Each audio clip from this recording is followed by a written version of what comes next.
Ako nga pala si Frederick Zabala, team leader ng Team Legend.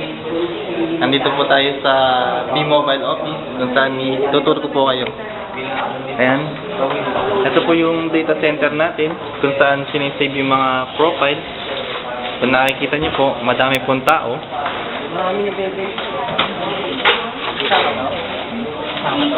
Ito po yung cashier ng B-Mobile. Dito po tayo bumibili ng mga material, mga kit. Ito po yung customer service natin kung saan nakikita niyo madaming tao. Ayan. Ito po yung office ng B-Mobile. Saan mo kayo nandito ka kami sa Pero may pang moto pala. Oo. Ano mo mamaya yun?